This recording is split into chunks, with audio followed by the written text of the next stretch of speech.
There's nothing to talk about. Yeah, that one throw that was a little high. This is when I shut the May stuff down. It's when Orlovsky was breaking him down on film. But he was breaking him down. Look how good he pushes off the left foot on his handoff when he turns right. Where's the ball? What are we doing? It's seated in his stomach with both hands. And when he hands it off, he's not flailing the other hand to give away that this isn't a bootleg. It's coming to the other. Like, that is basic football 101. The hell are we doing? I mean, listen, he's got a job to do, right? They stick him on TV, and they're like, hey, break down what you saw. Break down his 3 throws. Which is tough. Yeah. I mean, so I'm not blaming Dan Orlovsky. I'm not. No, God, no. Not a criticism of him. Nope. But it's like, what are we left to do? We're reaching to break down. What the hell? It's hard when you play 7 snaps and 3 a throw. That's it. That's all you get to break down. So you got to break down a handoff. I mean, what else are you going to do? Got to do your job. It is what it is. I mean, it's depressing, is what it is. It's depressing because this football team is going to lose a lot of games this year. Okay? They've got a lot of losses this year again that are going to pile up. They're going to be contending for top draft picks again. This is a rebuild that's happening here. And the one thing we've got to sort of cling to and have some hope with is that quarterback, is that kid who was taken 3rd overall. That's what we've got. And to not even see it now in early August it's very disappointing. It's frustrating for me because we did a lot of work on the quarterbacks, right? And we all had opinions coming into the draft. We watched their workouts. You see J.J. McCarthy overcome an early interception, plays well extensively, and throws 2 touchdowns. You see Bo Nix lead 3 scoring drive. Like, Bo freaking Nix, who I thought was terrible. He looks good, huh? Yeah, he looks good, but everybody else played. Yep. Everybody else in this draft played.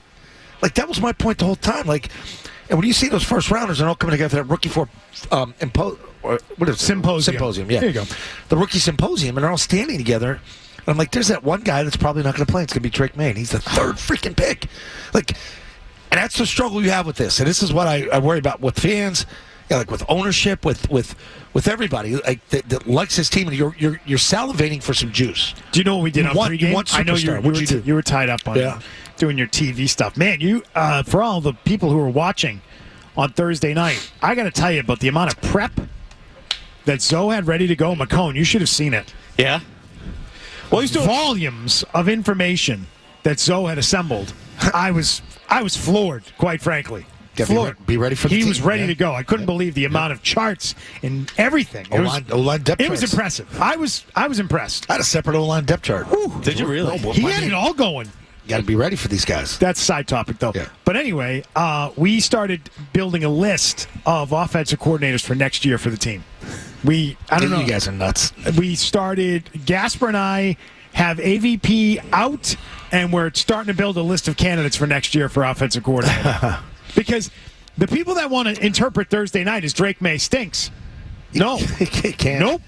If you're interpreting it as Drake Maye stinks because he didn't play, that means you think they whiffed on the pick and you're upset with the front office. I'm not. I'm upset with the coaching staff. That's who I'm upset with. I think you could pick one of 2 sides on this on Thursday night. Yeah, do you think the player stinks or you think the coaching stinks? I think the coaching stinks.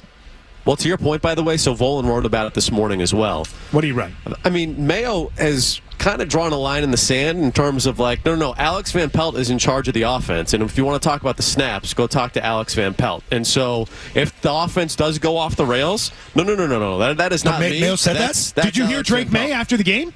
Yeah. Did you hear the commentary from Drake Maye? He said that it came down to AVP. Yes.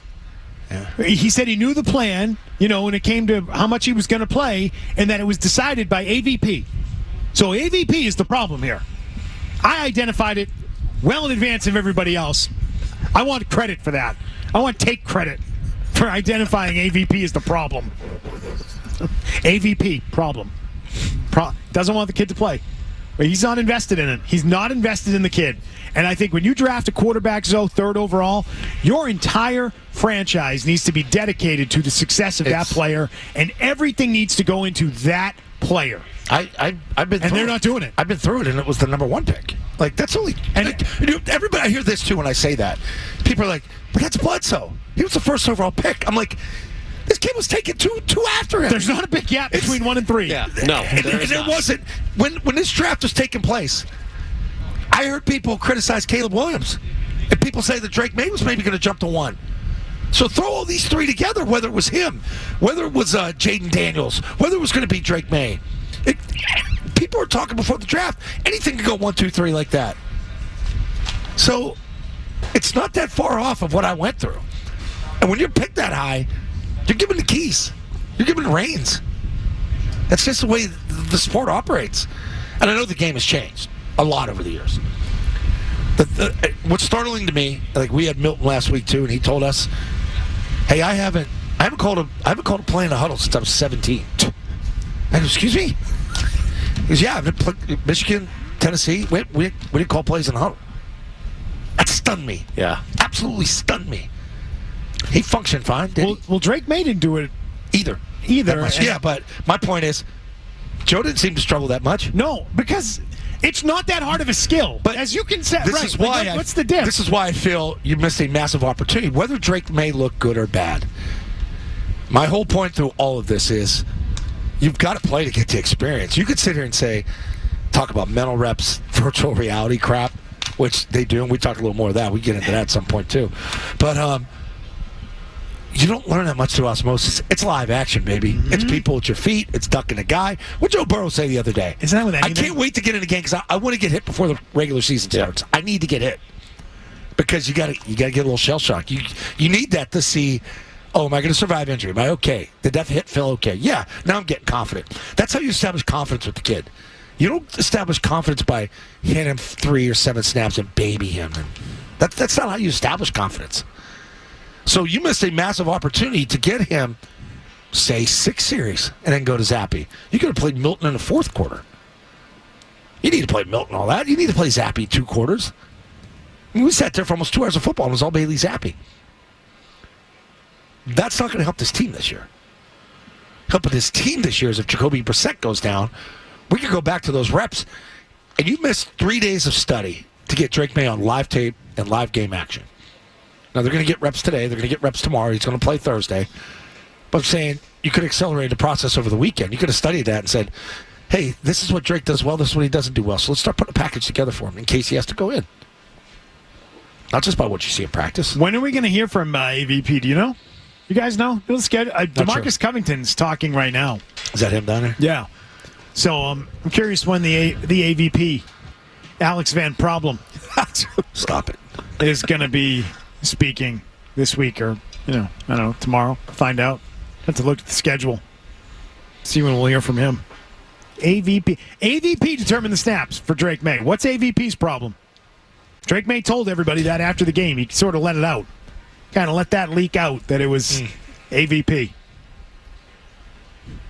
That's where, the rain argument kind of falls apart, too. We're protecting him from the rain. Because isn't it valuable, like you said, just to get in the huddle, call the play, even if you're handing the ball off, throwing a couple screens, get in there. Yes. I think there's no way in hell they look at to say, oh, it's raining, we can't play him that much. Kind of a problem when you draft a kid 3rd overall and the offensive coordinator does not want to see him on the field. I'd be salivating. And that's the problem. That is a problem here. And I think it's, as the days go on, the games now start happening, it's becoming more and more evident. This offensive coordinator doesn't want the 3rd overall pick. Maybe doesn't like him. Maybe doesn't want to fix him. Doesn't want to invest in that. Hey, if you like that clip, check out more videos from Zolak and Bertrand right here. For more Patriots analysis and opinion, hit this playlist. And for all the latest from the Sports Hub, download the app at 985thesportshub.com.